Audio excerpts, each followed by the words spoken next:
Hey, thanks for joining me today. Okay, the weekend webinar is on a Monday today, this week rather. Wasn't really sure what to go over over the weekend, so I wanted to wait for the markets to open on the Monday morning or on the Sunday night, see what's happening, see if there's any big moves. There haven't really been any, but we'll go through everything in a minute. For those of you who are not subscribers, firstly, thank you for watching. The numbers are going up every week, so that's very exciting for me. Thanks for all your support. Thanks for all your comments. And if you're not a subscriber, then please do have a look at my website, daytradeideas.co.uk. There's loads of free stuff on there. When you, if you visit for the first time, you'll be presented with a little pop-up questionnaire, about 8 questions for me asking you about your trading. And then if you need some help, submit that questionnaire. I'll get a copy of it. I'll get in touch with you. You can also book a free mentor session with me.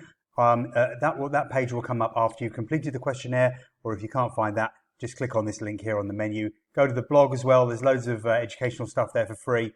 Keep an eye on that, and of course, if you really want to learn, then have a look at my course. It really is a great course, and it's certainly been very popular. Okay, little plug for my website. Right, where are we? So last week, well, for a while now, I've been talking about gold having this consolidation pattern. Eventually the break lower, and we were expected to go significantly lower. I've been talking about gold going lower for a long time, so if you've been following me for weeks and months, hopefully, well, you've at least got out of a long position if you had it, and with a bit of luck, you've been getting into short positions, and I have helped you make some money. That's working quite well. So I thought I'd give you a different perspective this week. Normally I kind of focus on just the daily and the weekly, but those for the webinar, well, those obviously are not the time frames that I focus on completely when I'm doing my analysis every morning for all my subscribers and for my own trading. I tend to look at the daily, the weekly. I keep an eye on the weekly, but it's usually sort of down here somewhere. And then I also look at the hourly. These time frames are usually spread across 3 screens, of course, but I've only got 1 screen for the webinar, so I'm kind of bunching them all together. 4 hours is a time frame that I find quite important. You get some good signals on there. For those of you who are trading with maybe a 24-hour perspective, it's definitely worth looking there. I litter that with my fib levels, and I've got my fibs and my trend lines and everything else. So, and the candles are definitely worth, candle formations are definitely worth looking at on the 4-hour chart. They can be quite significant. So gold is going down, as you can see, as expected. Yes, we're oversold. We kind of got oversold about a week ago. Doesn't really matter to me that we're oversold. We can stay oversold for weeks in a bear trend, and I think gold will continue on the bear trend. To really get an idea of where the bear trend can go, of course, we have to look at the weekly chart. Well, we have a bit of trend line support here. Would I be brave enough to buy into a long position? I wouldn't, although probably should have done, because we've had a little bounce. Of course, that would have worked. But really, I think I'm rather more interested in selling into rallies than buying into dips. 1680, that's the big fib support level. Maybe by the time we get there, the 200-week moving average will be up there. So we'll have a look at that next week. But for now, seeing a little bounce. So we look at the 4-hour chart. Let's bring that up. See how far we could get and maybe where we want to be putting a short position on, bearing in mind we're in a bear trend. So that's all. That's where I'm focused. Okay, we've got a break above this little trend line, break above the very short-term fib level at 17.14 or 17.15, or at least trying to get there. So it looks like today we could get as far as 17.25 in gold. There's a little bit of congestion there. We've got the 50-period moving average heading towards that area on the 4-hour chart as well. So good chance of a high for the day, I reckon, because it's pretty quiet on a Monday. Maybe a high for the day there around 17.25. That would be interesting to see.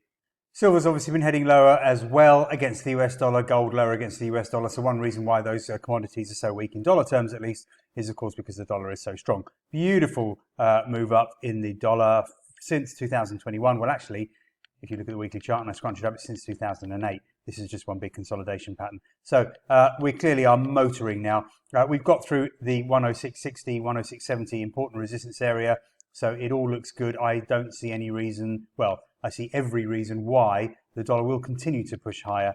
You look at the monthly chart, I don't see any particular obstruction in the way. So I remain bullish. I remain a buyer on weakness. Where could that weakness be? Where could we be looking to buy into the dollar? Well, let's have a look. This is how I would construct the chart for now.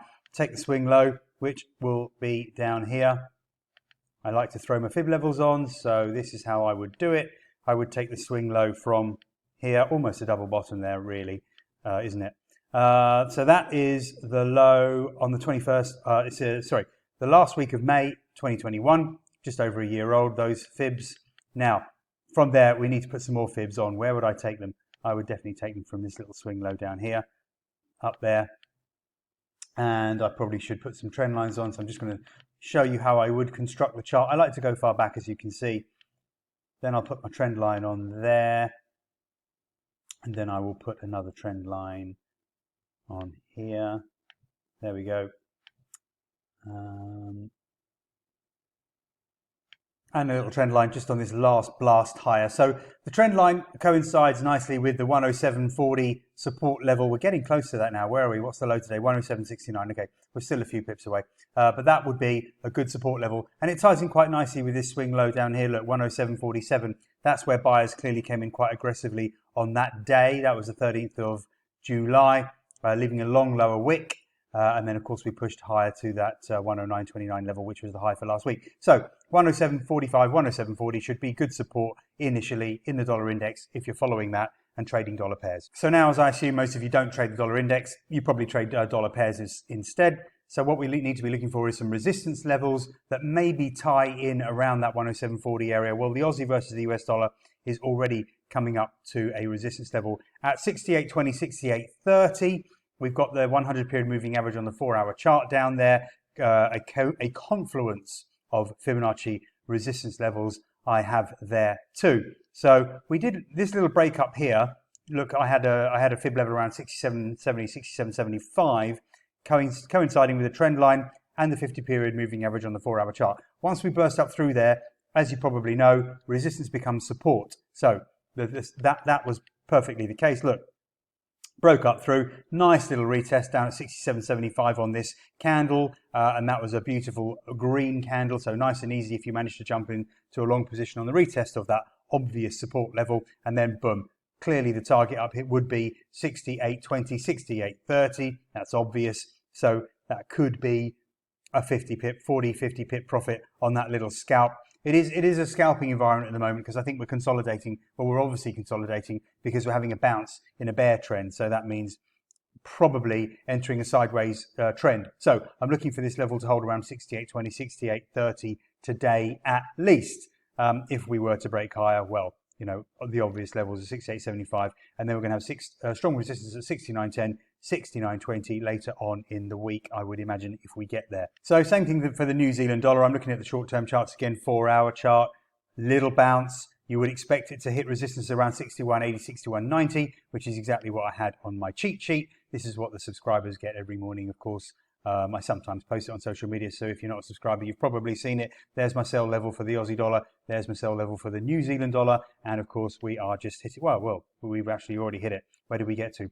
62.00. So we overran it by about 10 pips, but we didn't get to the stop level, which was 62.10 or just above 62.10. And we've turned around. So if you've managed to jump on that trade already this morning, well done. You could be looking at around 40, 50 pips profit on that so far. Now, there is a mild support level down here, minor support level down here. It would maybe be wise if you've got this position on, why don't you take half the profit? It's a decent enough profit considering it's 7 o'clock in the morning. If you've already bagged 40, 50 pips, it's not a bad start to the week. Now, I wouldn't be surprised to see this continue lower because, of course, the New Zealand dollar is in a longer term bear trend against the US dollar, as most currencies are, as you can see from the daily chart. But, you know, bearing in mind we're probably in a bit of a consolidation phase because we've had a good move to the downside. There is a possibility we could bounce off here, retest 61.80, 61.90. So if you took half the profit, you'd be quite happy at bagging 40, 50 pips. It's a decent start to the day, decent start to the week. Get back in to a short position if we were to retest that level, and obviously you'd have a very tight stop, so it's worth the risk. But then if you've only taken profit on half the position, you won't mind if we break down and start heading towards 61.00, 60.90. I'm going to stick with dollar pairs. So we're going to have a look at the euro versus the US dollar. That's obviously tumbled.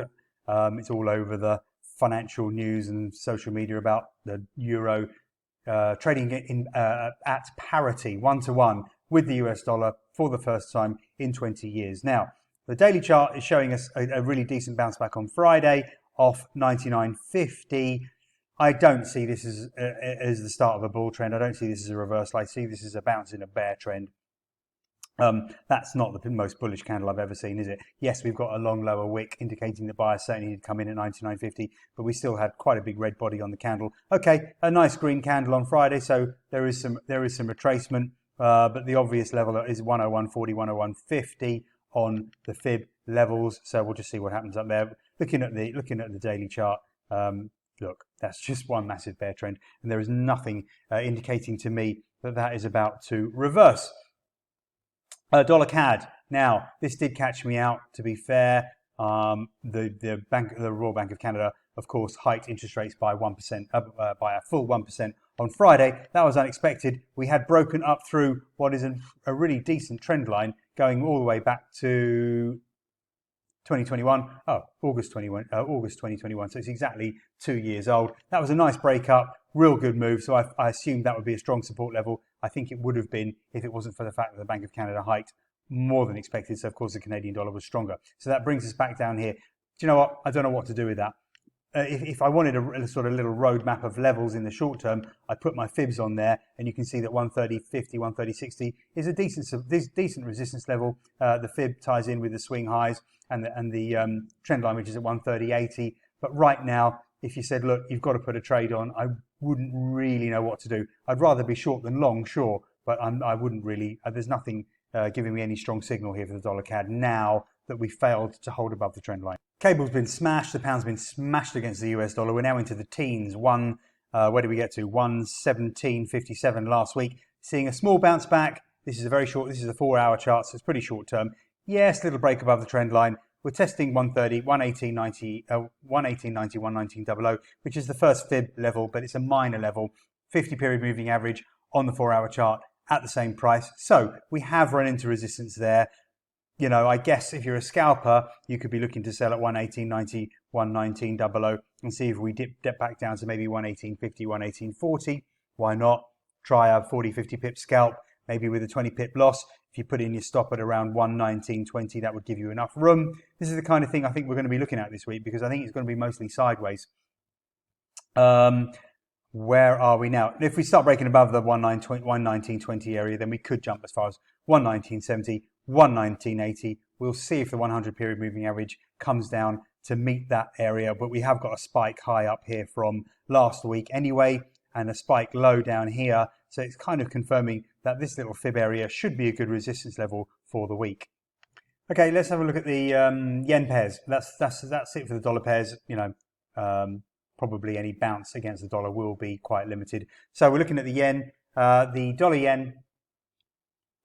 Dollar's been strong, yen's been weak, so this has been a really powerful move. Is it likely to end? I don't think so. I think we're going to consolidate. We can look at the daily chart. Now, I've already put all my fib levels on there, of course, because I've already done all my forecasts and reports for my subscribers. So everything's on there. What have we got?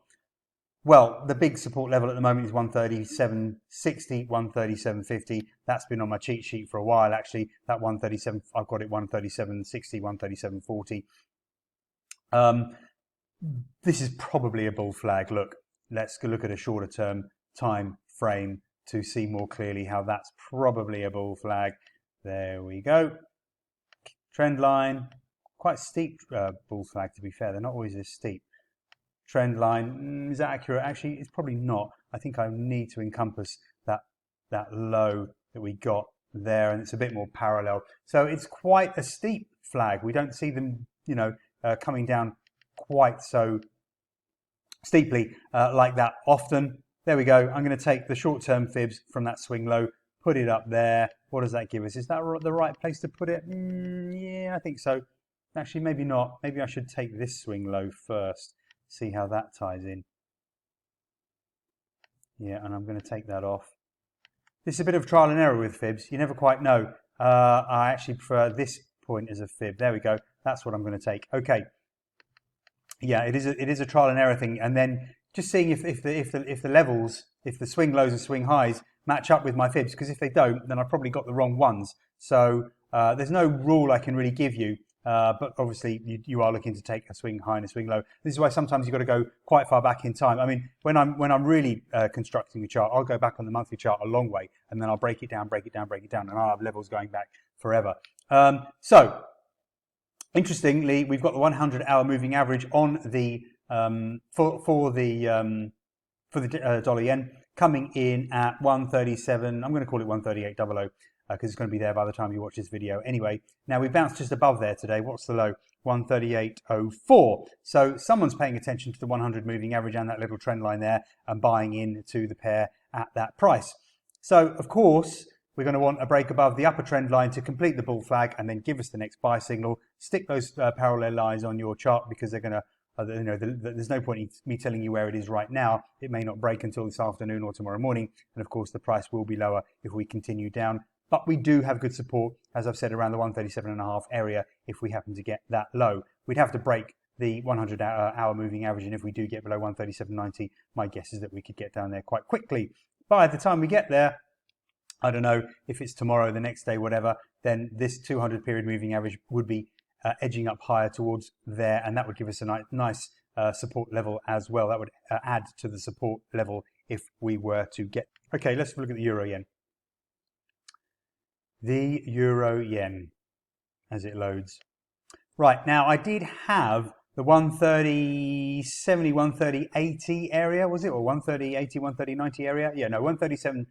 139.70, 139.80 as my resistance level on the cheat sheet on Friday, and although that held because we didn't get up through the stop level, I took it off when I did the report yesterday. For some reason, I just thought this wasn't a solid enough resistance level. Well, maybe I shouldn't have done because it certainly is working, and we've backed off quite nicely. So if you did run the short position over the weekend, well, you're looking at a profit this morning. I don't know. For some reason, I wasn't confident that would hold. Maybe because I looked at the daily chart. But anyway, it is holding. So that remains to be the key level for today, at least. Bulls will definitely need to break above 140.10 for the market to push higher. But well done if you're in a short position. New Zealand dollar yen. I'm going to show you the chart just because I do a report on it every day. But actually, it's not really showing an awful lot for me to get excited about as far as trade opportunities go. Again, in the short term, the fib levels are working, so at least I know I've put them in the right place for a scalp, and we should get some support down here around 84.90, 84.80. We have already, what's this low? 84.93. So I don't know, are we going to range between sort of 84.90 and 85.60? Maybe so. Well, we certainly are at the moment anyway, aren't we? But the chart in itself doesn't tell me an awful lot. Let's have a look at the slightly longer term, see if that gives me any clue. Not really. What kind of trend would you call that? The 100-day moving average worked really well at the beginning of July as a support level. So I tend to think that because we bounced off there, I'm feeling a little bit more positive than I feel a move to the upside is more likely. But at the moment, we're almost getting a bearish engulfing candle, are we? Well, not quite.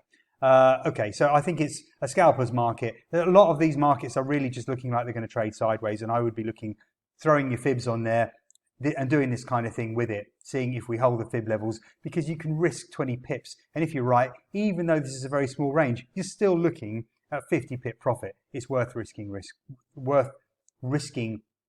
20 pips to see if you can make 50, isn't it? We'll do that all day long. Sticking with the yen, the Cad yen I kind of like, and the Cad obviously in the news on Friday with that 100 basis point rate rise. Okay, so zoom in a little bit here, and we see that the Cad is very strong against the yen. Of course, most currencies are strong against the yen. That's the monthly chart. Get onto the weekly chart. Excuse me. Clear moves up. The weekly candles aren't really telling us anything other than it's probably a consolidation, but of course we've got a bit of a burst back up there with that rate move on Friday. There's the daily chart, obviously showing some good moves higher. Let's zoom in a little bit. So this is no particular pattern that I can rely on, but even here we are in a consolidation, but it's a bullish consolidation. We're moving higher within these trend lines, so all this remains pretty positive. I guess I could put a trend line maybe here, and then when we break above there, you got to be prepared to trade breakouts at the moment. The breakouts are really the key because we are trading quite sideways. So how do you trade a breakout? Why don't we deal with that? This is one of the most difficult things, and this is one of the things I get asked the most. How do I trade a breakout? So here's my suggestion. There's kind of three approaches.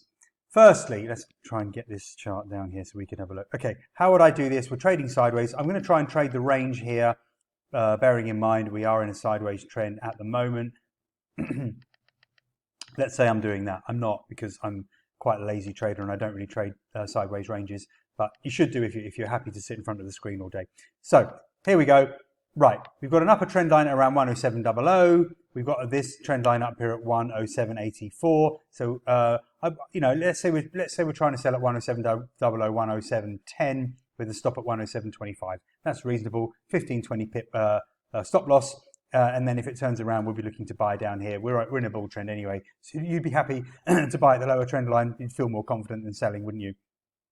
Right, now, then the breakout comes. So what do? I'm actually going to pretend that trend line's not there, because for the purposes of talking about how to trade a breakout, I'm going to just use this little channel here that we've got.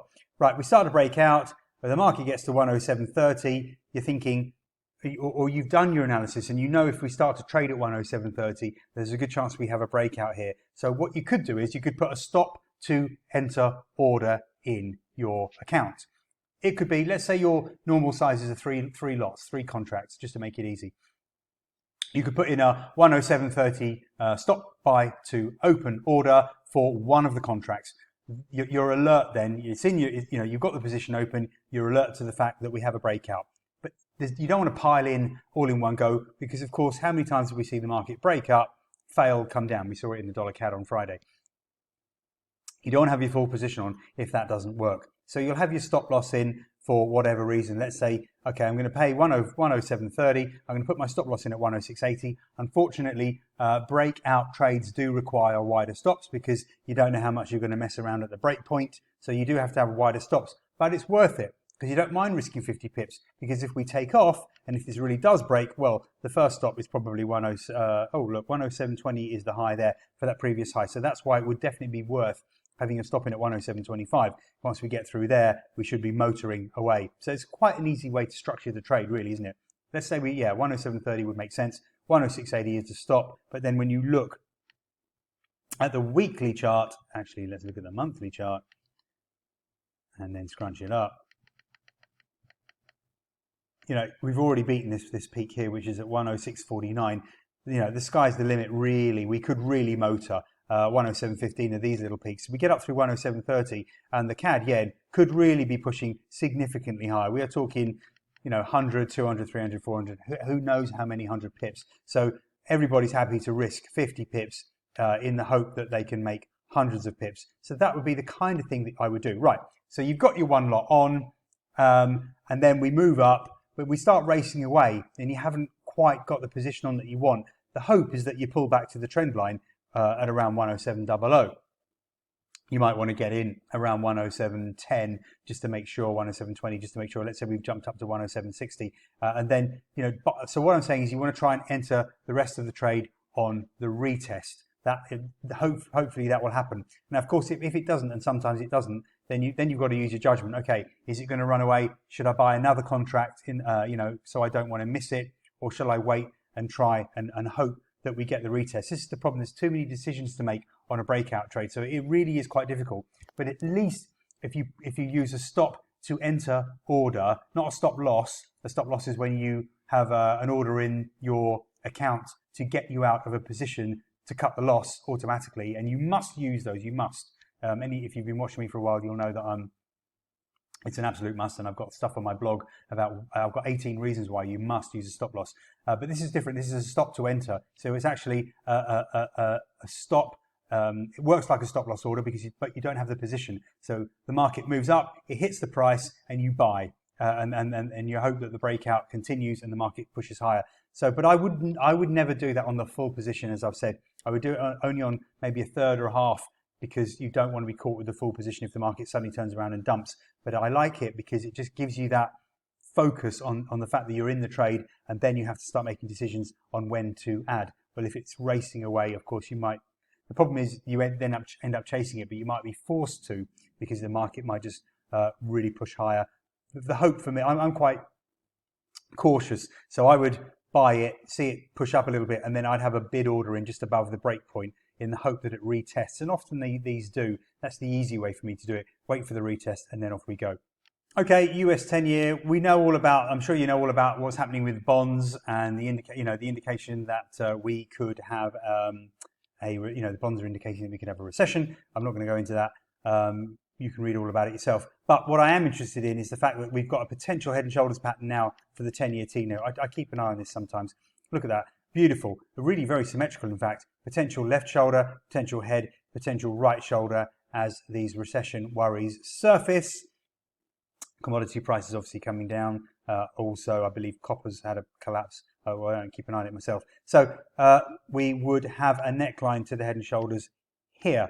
And that's bang on the important support level in terms of yield for the 10-year. That's around sort of 2.8, 2.7. We've also got the 100-day moving average around there. So that's going to be really important support for yields on the 10-year. The 4-hour chart shows that pattern a little bit more clearly, in my opinion. There we go. Lovely. Left shoulder, nice head, possibly a right shoulder, I wonder. Look how well the 100-day, 100-period moving average on the 4-hour chart is now acting as a resistance. It had worked so well as support on the way up. These moving averages do work very well when markets are trending. These moving averages do not work so well when you get this sideways period and they start flattening out. They don't work quite so well as support and resistance. Just to make you aware, I need to do probably a video on that. If you want me to do any videos on any specific aspects of technical analysis, in the comments box, please let me know. Oh yeah, explain moving averages, stochastics, candle patterns, whatever you want, trend lines, and I'll try and find some time to do that. But I need your comments. So I'll be watching for that, and we'll have a look at that again next week. I'm going to finish up now. Where do we get to? We're on 26 minutes. With stock markets. Now, the US stock markets, I called a bottom. They did bottom, but they're kind of consolidating in a sideways pattern at the moment, sideways trend, as you can see here. So we're not getting the rally that I'd hoped for yet. I think we'll still get it, but we're definitely in some sort of summer consolidation at the moment. So this is what we've got for the S&P. Now, I kept this level on my cheat sheet all last week. It seemed like we were going far away from it, but I knew it would be an important one. 39.10, 39.20. We're testing it right now. We're bang on it, I think. What's the high?